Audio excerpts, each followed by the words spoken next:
2020 മാതൃഭൂമി അന്താരാഷ്ട്ര അക്ഷരോത്സവം നടക്കാനായിട്ട് പോവുകയാണ്. വരുന്ന ജനുവരി 30 മുതൽ ഫെബ്രുവരി 2-ാം തീയതി വരെ തിരുവനന്തപുരം കനകക്കുന്നിൽ വെച്ച്.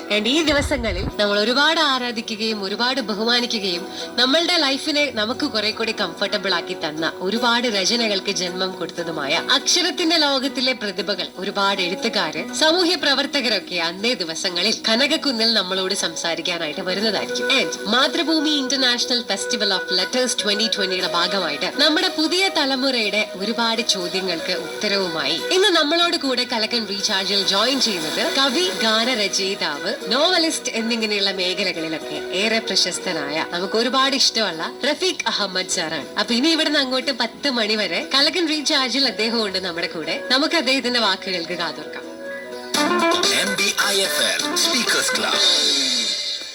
നമസ്കാരം, ഞാൻ റഫീഖ് അഹമ്മദ്. നമ്മുടെ മാതൃഭൂമി അന്താരാഷ്ട്ര അക്ഷരോത്സവവുമായി ബന്ധപ്പെട്ടുകൊണ്ട് ഇവിടെ കുറച്ച് കൂട്ടുകാരുമായിട്ട് സംസാരിച്ചുകൊണ്ടിരിക്കുകയാണ് ഇപ്പോൾ. എന്റെ പേര് അക്ഷര. ഞാൻ ശക്തൻ തമ്പുരാൻ കോളേജ് തൃശ്ശൂരിൽ നിന്ന് ഫസ്റ്റ് ഇയർ ബികോം വിദ്യാർത്ഥിനിയാണ്. സാറിന് ഒരുപാട് വായന ഇഷ്ടമാണ്, വായനയിലൂടെയാണ് എഴുത്തിലേക്ക് വന്നതെന്ന് കേട്ടിട്ടുണ്ട്. അപ്പൊ എന്തുകൊണ്ടാണ് ആദ്യം കവിത എഴുതി തുടങ്ങാനായിട്ട് തീരുമാനിച്ചത്? അതൊരു തീരുമാനമായിട്ട് പറയാൻ പറ്റില്ല. അതിനോട് ഒരു അടിസ്ഥാനപരമായിട്ടുള്ള താല്പര്യം തന്നെയാണ്.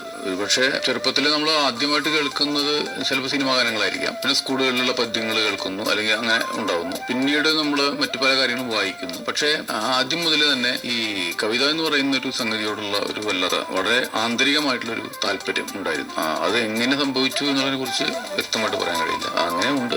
സർ, ഞാൻ Steffi baby, saint Thomas college തൃശ്ശൂരിൽ നിന്ന് വരുന്നു. സർ, കവിത എഴുതുമ്പോൾ ഒരു എഴുത്തുകാരൻ അവിടെ തന്റെ വാക്കുകൾ കൊണ്ട് സാമ്രാജ്യം തീർക്കും. പക്ഷെ സിനിമകൾക്ക് വേണ്ടി പാട്ട് എഴുതുമ്പോൾ അവിടെ ട്യൂണിന്റെ പരിമിതികൾ വരും. അപ്പോ ഒരു എഴുത്തുകാരന്റെ സ്വാതന്ത്ര്യം സിനിമയ്ക്ക് വേണ്ടി വരികൾ എഴുതുമ്പോൾ ചോദ്യം ചെയ്യപ്പെടാറുണ്ടോ? സിനിമ ഗാനരചന എന്ന്